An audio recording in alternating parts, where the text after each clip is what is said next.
Welcome to the world beyond, where we're always talking about things involving healing, metaphysics, paranormal, and the supernatural. We're right here on the X Zone Broadcast Network, and I'm Joe Weigant, your host. Today we have a special guest with us. Kay Hummel from Evansville, Indiana, is a homeopathic doctor and a reflexologist. Her credits include she is a doctor of natural medicine in 2002. She studied reflexology at IUPUI in 2010 and also gained a level 1 certification of Chi reflexology in 2011. Kay, we're so excited to have you with us today. How are you doing? Doing well. Glad to be here. Outstanding. We're happy to have you on the show. So, what encouraged you to begin to take up the study of reflexology and add that to your already impressive practice? Oh, well, that happened just out of the blue. One day I knew I needed to make a change. My husband, who I had worked with as a chiropractor, had deceased, and so I was no longer able to do a lot of my work under my own licensure here in the state. You're not allowed to touch people and do other things. So one day I heard this little word in my head that said reflexology, and I went, and it's a perfect blend for evolving my services to help the body move into a better wellness state, to move out of the disease process, so to speak. So it just was a perfect fit. Really glad I wouldn't turn back the time on that at all. It's a great modality. Now, how do you blend reflexology with your naturopathic practice or your homeopathic practice? Yeah, well, as many people realize, that it's the inside where all the action happens that creates our health. We don't have to think about it, and it's when suddenly it's telling us something's wrong and we have to think about it, that's when things are starting to percolate in a direction that's leading toward things of a greater magnitude. Example, some people start with some indigestion. Well, they're on their way possibly to an ulcer, possibly to other complications from not digesting their foods. So it all is varies from person to person, but as we all know, healing, that function inside, healing has to happen from the inside out. It doesn't happen from the outside in. Precisely. So if there's tension in the body, that reduces the body's ability to function. So there's many things that can block that function. Reflexology is just one piece of the puzzle that serves to enable the body to relax, to calm down, and to resort and regroup, rebalance so that function can return. One of the hallmarks of reflexology is its ability to work with pain, with sleep, with constipations and indigestion. So it's because, and that's simply because it does work through the nervous system. It works through the reflective target of the central nervous system, which is command central. Outstanding. How old is the concept of reflexology? I've seen plenty of charts, and some of them reflect, back several hundred years. How old is it, and how did it actually begin becoming a practice? Well, there's books that have it linked all the way back to the tombs in Egypt. There was a physician's tomb opened, apparently, and it showed the doctor of birth, the doctor of working on the feet, along with dentistry. So reflexology's roots go back in that direction. So it has its own history of involvement. And then for the recent years, it was seen by one ear, nose, and throat surgeon, Dr. Fitzgerald, and he was studying in Europe at the time, and he brought it to America in hopes of helping it allow him to provide minor surgeries in his office for ear, nose, and throat procedures.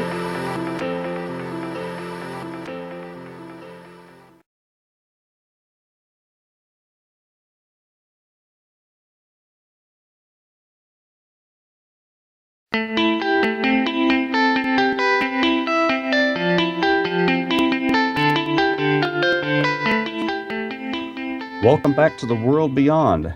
You're right here on the X Zone Broadcast Network. I am your host, Joe Weigant, and today our special guest is Kay Hummel, and today we are talking about reflexology and its effect on the human body. Kay, I've seen a number of charts with pictures of the hands and the feet and the ears, and most of these charts will depict sections of the hands or feet that will relate to organs of the body. Now, does this actually relate to the actual organ itself, or do they reflect an energy system the way traditional Chinese medicine and the meridian systems work? That's a pretty broad question. What we're working on in traditional reflexology would be the nervous system reflective, meaning the pressure that we put on a particular area of the foot will travel up and recirculate through the brain and help release the tension in a particular area. I know I've worked on people and they can feel it in their shoulder, they can feel it in their liver, and that's where I'm working on the foot. The traditional Chinese medicine or acupuncture, now acupuncture traditionally works with a different medium, so different medium, different results.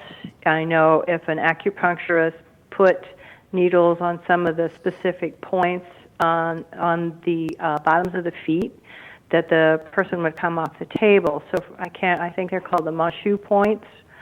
So from that perspective, I have a broader field and ability to impact on some of the deeper aspects of not only the meridian, but the nervous system in conjunction as well. So, and then as far as the maps on the feet, they're designed, we have many maps throughout the world. We have the tongue map, we have the iridologist who sees the eyes, we have several. So the feet are just among those. And so when I work on the feet, if I feel an area of tension, there'll be a little knot, and you work the knot, and the tension will be released, not only the foot, but also in the body of the person I'm working on. So it's an entire system. And work the whole body through the feet. Outstanding. Here's another question. If you're working with somebody who has, let's say, a stomach problem or a low back problem or something like that, do you normally just concentrate on those areas of the feet, or do you run through an entire A to Z type of lineup of things you're going to hit? Well, from the way I work, I first work to relax the whole body, and then I work the whole system, and then I go back in and target the areas of concern. Pardon me. And that's how my practice works. Every reflexologist does different things within their practice because there's different capabilities for a body. Like a post-surgical person is going to have something different than, say, somebody doing chemo or somebody who has just had, say, an auto wreck. So it just depends on what is going on with the individual person and the circumstances at that time. So how is going to a reflexologist, the actual diagnosis and the prescription of treatment, how is that different from going from a reflexologist to, say, a standard white coat family physician? How do you treat someone, or how do you diagnose an issue when someone comes in and they say, I have this particular symptom? Okay, so when we're talking to that kind of comparison, it's kind of like apples to oranges, because my background is certified as a holistic health practitioner, so I'm not looking to give it a name. I typically tell my people it's time to lose label. We want the body to come together, and the body will know what to do. So that I found over and over, if I allow the body to provide the question, then I can go in and I can find an answer. The physicians, I've worked for some people who, like, pre-surge circumstances and also post-surgically, so that they drain and they feel better. Again, it's more about being in a blend of the world so that we know our scope of practice, and little by little, my scope of practice is seeing where it can branch into and complement, rather than be seen as something you either do this or you do that. It's great the way the world's shaping up. There's a lot more respect today for practitioners who utilize and encourage people to eat right, and use the homeopathics as well as the botanicals and supplements targeted. So it's evolving, which is wonderful. It's really great that it is. I also agree. I think I read somewhere that in 2014, Americans spent upwards of about $40 million of their own money out of pocket for what we would call alternative health applications, as opposed to going to pharmaceuticals or surgery. And I think that's encouraging whenever Americans are willing to, search out more natural and more readily acceptable by the body types of treatments that don't involve surgical procedures or heavy pharmaceuticals. So I feel the same way you do, that it's starting to pick up, and it's encouraging that it is. I love the way that you said lose the labels. I think that's a very, very good phrase there about losing the label of the identity of the disease or the illness or the condition. Right. I know I learned a long time ago, if you focus on what you focus on, eventually it's going to happen. I actually knew a young gal who worked in a lab, and she just knew she had lupus and never showed up, and then I think in about 18 months, she ended up with lupus. So she was like waiting for it to happen so she could get, like, you could be doing so many things. Why walk into it if you can do something else?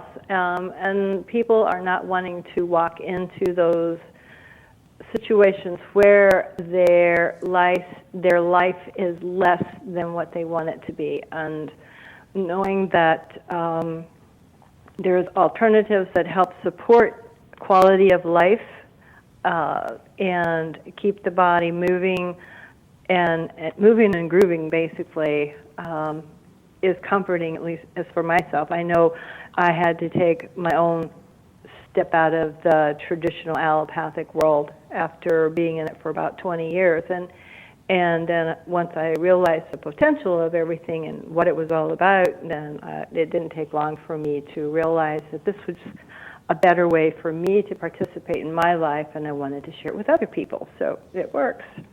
Perfect. How often would you say that when a client comes to you with a particular symptom, that oftentimes your examination or your practice of the reflexology, you say you can tell whenever certain systems are compromised, how often can you tell that the source of the issue does not match the location of the symptoms? Source of the issue.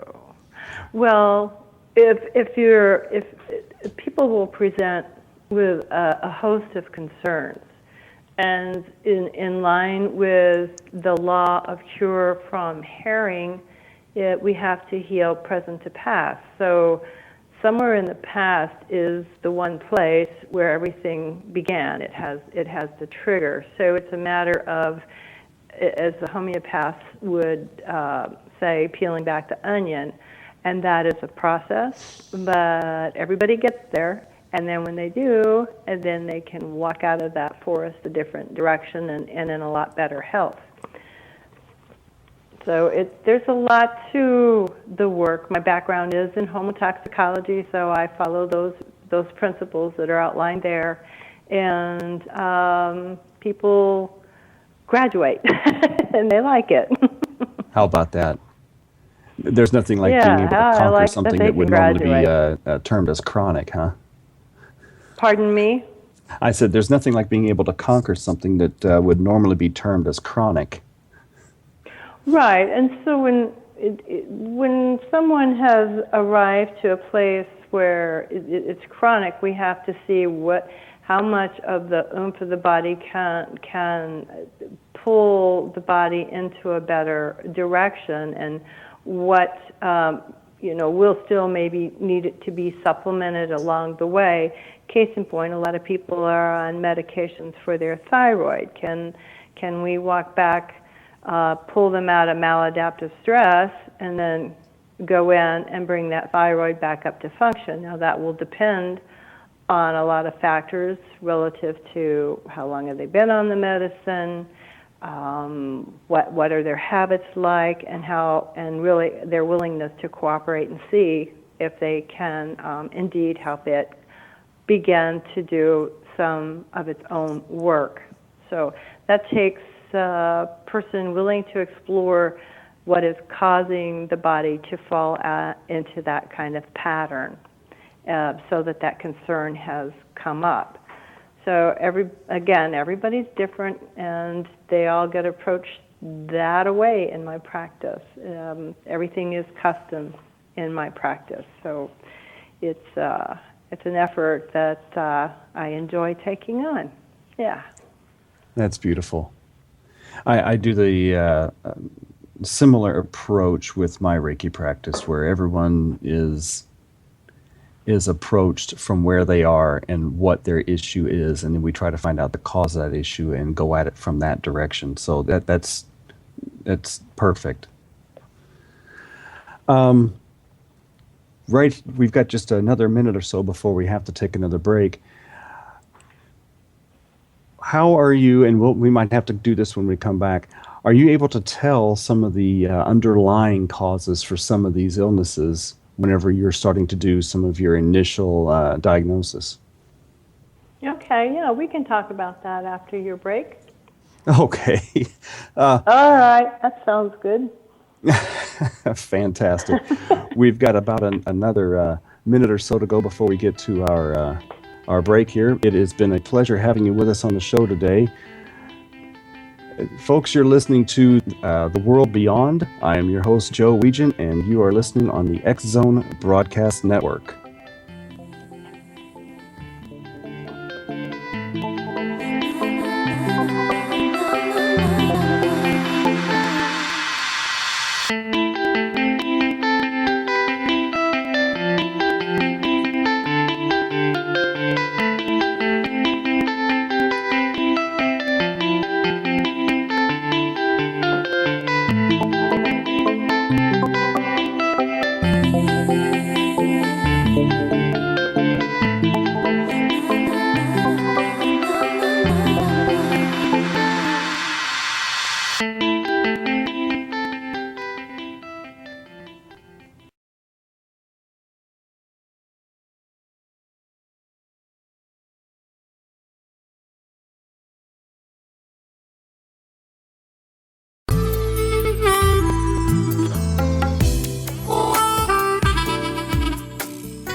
Welcome back. You're listening to The World Beyond here on the X Zone Broadcast Network. I am your host, Joe Weigant. Today, our special guest is Kay Hummel, a homeopathic doctor and reflexologist, and today we're talking about the practice of reflexology. Kay, sometimes some of our physical ailments and some of our physical symptoms can trace their roots back to some unresolved emotional issue.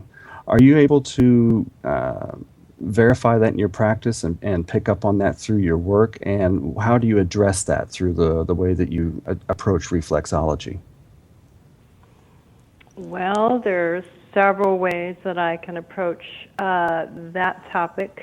A lot of times people want to go sort through all kinds of circumstances and dig into their past about everything. And my feelings on the whole topic is when you need to know, it'll arrive in your present moment, and you'll know what you need to do to shift. Because as you know, you can't keep doing the same old thing and expect different results. That's, in other words, if you keep doing what you're doing this way, if you're doing what you're doing and from another direction, let's see how to explain that one. If you take in over the counter and you don't make any lifestyle changes and you just want that pill to take care of you, okay, and then you come to my practice and you want things to change so that you don't have to keep getting more over the counter or go to the doctor or do this, well, then you got to look at all the factors behind everything that's creating the problem. How are you managing the stress that's coming in your life? Is it making you bitter? Is it making you angry? How do you function in the world with the people around you? So those kinds of things just kind of evolve, and we address them as they come up. But the real value in releasing tension is if the tension's coming up in the same place all the time as, a lot of people want their shoulders, their shoulders are tired, and they think that's where they carry most of their stress. If I sit there and listen to them, and then I ask them if they were driving down the road and they were in a hurry and they heard a siren behind them and they see that it's an officer getting ready to stop them, and you ask them where they feel it, most of the times they're not going to be pointing to their shoulders. They're going to be pointing to a lot of people point to their chest. Some people go, oh, I feel it right here in my back. So everybody has a way of perceiving that initial hit, and they aren't even aware that that's typically connected to a lot of what their health concerns are that are presenting at any given time. So you begin to start connecting the dots from there, and you start working with different levels, and that's one of the beautiful aspects of homeopathy is it's about the law of similars and like cures like. So the remedies themselves, to the match is more on target, the more it matches the mental emotional status of someone, along with anything that's called a peculiar. So homeopathy has them naturally built in, and it just starts helping to increase individuals' awareness. A relaxed body is also able to increase its ability to have an awareness of choices, decisions, and feelings connected with. The brain's not designed to solve emotional problems. You solve problems and you create with it, but the emotions aren't what the brain's designed to run on. So the emotions have to be utilized for what they're supposed to be utilized for. Then I also love the Bach flowers. Almost all my clients get the Bach flowers, especially in the beginning. So they learn the value of you get to be present in a situation without the whole situation turning you upside down or pulling the rug out from under your feet. So it's a whole different kind of experience. The body, the brain filters. It doesn't know what time it is. It doesn't know that you're not the 2-year-old with a hand, coming up behind you and throwing you off the chair. So it has filters to guard you, and so we have to remember in present time we make better decisions. So if you understand when those emotions come up and you say dose the Bach flowers because you can feel something coming and you don't know what it is. It will calm you down, let you breathe, and it enables you to not go into that excessive tension place. So then that's a good time to get a session with a reflexologist, such as myself, or even a Reiki session, something to make sure that the body stays balanced and that it's going to learn a new way to respond. Most of the things that we are experiencing today, they're learned, and you can unlearn them. Just like our eating lifestyle. Some people have a palate that's educated really toward fast food. Well, if they want their body to get better, the body recognizes real food over fast food. I mean, real foods, when you're eating real food is the ingredients. It's not stuff you don't know what came out of the lab and was put in it. So I encourage people when we start working with re-educating the palate. So I start with just some of the basics and make sure that's really simple. Because it's not just about any one thing. It's going to fix it. When you're talking a holistic approach, whether you're using reflexology to support the work and relaxing the tension, or if you're simply using the homeopathy and the rest of the prescriptions together, it becomes choices and decisions about movement and about food choices, water, and friends, who's nourishing you and who's not nourishing you. So relationships.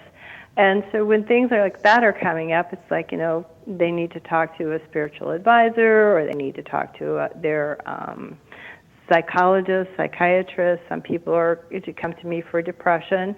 So that's when it's out of my scope of practice, but given the tools that they have for me when they go to the other practitioner, then that scope of practice gets enhanced because the light bulb can go on easier and more readily because the normal obstacles or blocks and walls are a little more down, and the individuals usually are a little more receptive to hearing and thinking of new possibilities that they can allow to come in their life.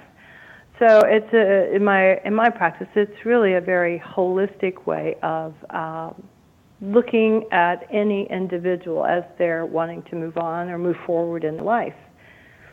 And then being in the location that I am, it makes it kind of easy because I always tell people I'm privileged to have a couple downstairs who run a vegan restaurant. And so I'm like, I don't care what you like to eat. Everybody can eat a good vegan meal once in a while, and you can explore new tastes down there. So it's a win-win all the way around in my location. And then we also have yoga classes available. And if they're not into yoga, then I want them to get into walking, or I want them to get into something to get moving, because we got to take the garbage out.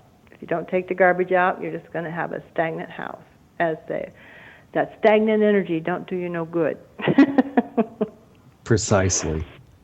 I would love to hear you expand on the comment you made about the brain is not built to handle emotions or to process them. The emotions have to be processed in another manner. Could you expand on that?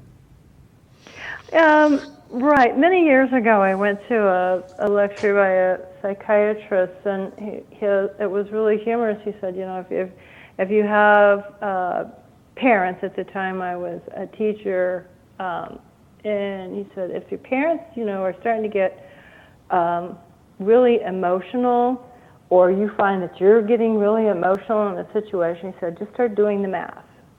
He said, because you've got to get out of that creative feeling kind of place in order to solve a situation. You want to solve a situation logically and as clearly from an unbiased perspective. He said, and then allow everyone to have whatever emotions they are in, they have. They don't have to.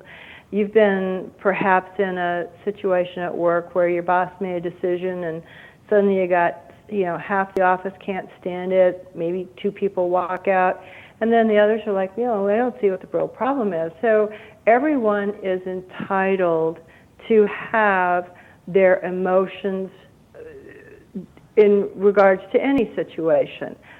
If the emotion becomes detrimental to their health, which is typically what anger does, nothing in excess, even over happiness. You've heard people laughing themselves into hysteria. So, nothing in excess. But our world today, we're so water cooler oriented. We want to have people on our side. If we've got a perspective that's a little antagonistic about something. So those don't serve any purpose, and when the emotions aren't managed by people, that's when it begins to interfere with how your brain is functioning, because really your brain's just going to go to work and it just wants to get the job done and go home and then do other things. So the brain's not emotions. From Chinese medicine, we have systems related to different emotional components that impact them negatively. So I'm currently working to put together a workshop locally to help people understand how they can target these and perhaps even use something like emotional freedom technique to help not tell your body not to have them, but to allow your body a space to know, okay, how am I going to solve this so it quit making me feel bad? Because your boss isn't feeling bad, you're feeling bad. So there's no reason for you to feel bad. You need to sort out where you need to be in relation to that whole circumstances so it's not pulling you either way. It's not making you, at least it's not pulling you down, and you can be sure and steady on your feet. Then you're doing a better job for yourself and for the employer and the rest of the people that are depending on you in the office. It's just, that turns it into a win-win for everybody, because we're not here to like everything that happens. It's not a Santa Claus world. We don't always get what we want, and it's not because we've been bad. It's just because it isn't what's going to happen. So, you know what I'm saying? It sounds an awful lot like the Buddhist principle of not worrying about or regretting the past and not fretting over the future, but living in that moment for what it is. Right. Because in that moment, that's going to give you all the information you need to move in your life comfortably, because we're here to live our life. We're not here to live by somebody else's life, but other people's actions shouldn't pull us out of our life miserably. It should be status quo and happy. Chop wood, carry water. Perfectly. Well, you are listening to The World Beyond on the X Zone Broadcast Network.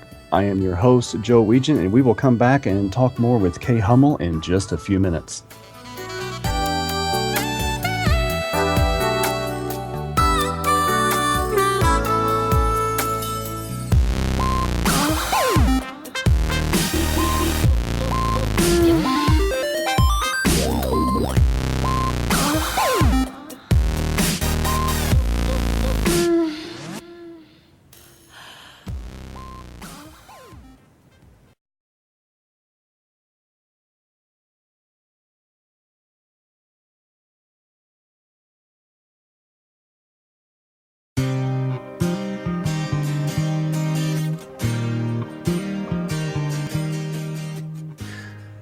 Welcome back to The World Beyond on the X Zone Broadcast Network. I am your host, Joe Weigant.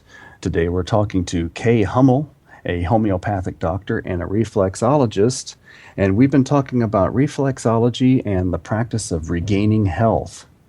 Kay, if most of our chronic illnesses, some of the major illnesses that we are prescribing a lot of pharmaceuticals, most of those originate as an autoimmune deficiency or a disorder in the autoimmune system. How do you approach that particular aspect of illness in order to bring it back to wellness again? Apply the same basic core principles that I do with all my clients. Healing happens at different levels. It's all about the mind, body, spirit connection as it's put out. by so many practitioners. When it comes to autoimmune disorders, we've got to get the body communicating on the inside. You've got to begin repair.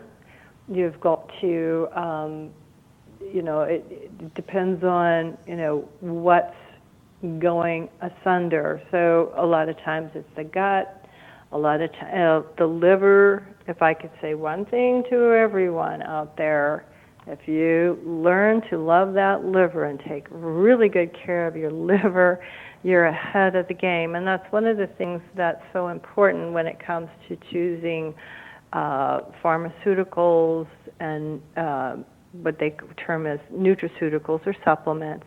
I mean, the liver has to go through and process all of this stuff. So if you're not getting adequate water, if the detox pathways, if those methylation pathways aren't open and clearing, then you're not going to get where you want to get. You're defeating your purpose. And so it becomes important to get the colon and the liver and the kidneys upregulated, along with making sure that spleen and the lungs are getting their necessary energy and attention. So it, again, in my practice, what I offer to my clients is a holistic approach. I don't say, oh, you have this, well, let me go look it up. I'm going to give you this, and this. I'm going to give you A, B, C, and we'll see how that works. And maybe we'll give you D if that doesn't. That's not a holistic approach. That is taking nutritional supplements and simply saying, let's play allopathic doctor with it and see how we do. And the problem with that approach with nutrition and supplements is that gradually you're taking as many supplements as if you were taking pharmaceuticals, and you keep going, oh, I need another supplement, oh, I need another supplement, oh, I got this now. So you're not really, the approach isn't fixing the body, it's just substituting one Band-Aid for a different kind of Band-Aid. In school, we likened it to rearranging the deck furniture on the Titanic. You can rearrange it, but you're still sinking the ship because nobody's addressed anything relevant to where the problem is. So that's why peeling the onion or getting the body to relax down to where you can see where your vantage point is to begin shifting the body. And that takes a lot of energy. You've got to have a healthy adrenal system, you've got to have a liver function, you've got to have a lot of players upregulated before you can do that. And another thing relevant to autoimmune, you're talking maladaptive stress, which most of America is under a maladaptive stress, and that is one of those that I target through a special program I offer to my clients. And once we stabilize the adrenal system and have them working where they're supposed to, then the rest of the digestive and everybody else goes, oh, okay, now we get to do our job. We don't have to keep letting the endocrine fall apart because of these things. Example, somebody with elevated cholesterol typically has a very maladaptive adrenal problem, and it can be fixed. We got to go in and help the liver and the colon and the kidneys, and then we can get things moving in a better direction. People feel better, people lose weight, people rebalance, they sleep better, a lot of pain and systemic inflammation goes away. So that's one of the core things we do offer to my clients. We want to get them moving that direction. Then when it comes to why the body's fighting itself, usually there is definitely a deep-seated problem relevant to self-esteem. So we work with that and can usually shift that one around. That is so interesting. Do you notice that when you help your clients process their own chemicals and hormones and food and air and these things that are necessary for life, when they begin to start processing those things in a more healthful manner, do they also start processing their lives in a more healthful manner? Right, they do. Everybody, I mean, it just takes on, I don't have to do all the work, it just kind of naturally happens. and people, when they look back after they've been with me, say 3 to 6 months, and they look back and they go, wow, and they're seeing life differently. Yes, they're more receptive to life. Things begin, they're more ready to take on the next level of helping their health, whether it be cooking more food and microwaving less, or really going and getting serious about exercise. So everybody approaches it different, and I don't want anything to overwhelm them anywhere along the way, because if I do, then I've defeated the purpose. I got to keep them moving in the right direction. That is beautiful. If reflexology were to move out of the position it's in the medical field and move more mainstream, to where it has a greater acceptance with the AMA, but it did so at the cost of having to be more regulated, having to be more part of the medical system, having to require people to go to medical school first before they practice. Would you encourage that move, or do you prefer that it would stay where it is and not be a part of that community? Oh, I would prefer that it stay where it is. I think that insurance companies have got too big a handle on, and they've grown too big as it is. I don't think we need that governed through that type of regulation at all. You know, the homeopathics are regulated through the FDA, and all that I offer to my clients have passed strict regulations. But as far as going into and being something that people want to have a doctor prescribe it so their insurance will pay for it, no, I don't want to see it arrive to that point, for myself at least. I know I can go in, I've been called a spiritual advisor, so I could go locally into a hospital and work, which I found was quite humorous, but that's what the doctor wrote on the orders.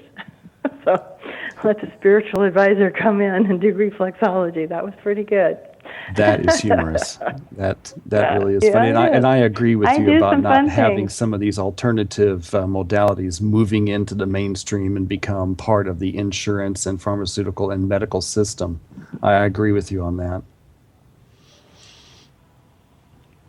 Yeah, it's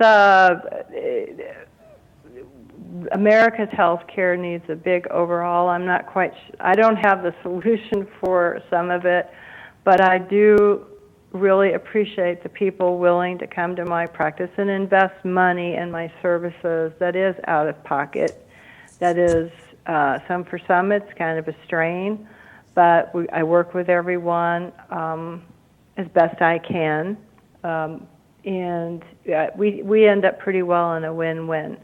And when I can hear a physician's feedback come back saying, well, tell that Miss Kay, I think she knows what she's doing, that feels good.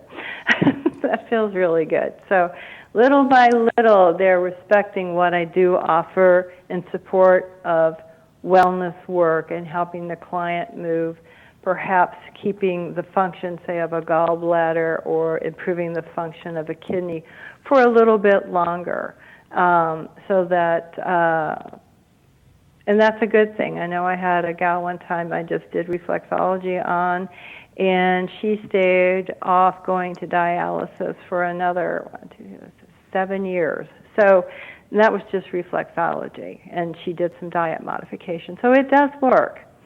And but she did arrive to the point where she needed the dialysis, but by then she was okay with it all because she had enjoyed quite a good time without being on dialysis that the doctors had been ready to put her on. So it's all good. There's a lot that can be done through allowing the body to help the body. You just have to put in the time and the effort to allow it to happen. I think you know that through your work as a Reiki master. So, people have to be willing to allow time and space for that to happen. Some things happen quick, some things just take a little bit longer. I agree. The alternative modalities that we practice, they're not Band-Aids and they are not pills. You can't go and just keep living your dangerous lifestyle and expect these modalities to just make everything go away. It does require a little bit of Exactly. effort on their part. It does. Kay, it has been an absolute pleasure having you with us today, and I think we've learned a lot. You're always welcome back to the World Beyond show, and I look forward to talking to you again. All right. Thanks for having me. Bye-bye, Thank Joe. you for coming. Folks, you have been listening to The World Beyond. I'm your host, Joe Weigant, and we are right here on the X Zone Broadcast Network. We appreciate you being with us today, and we'll hear from you, or we'll see you again next time. Thank you.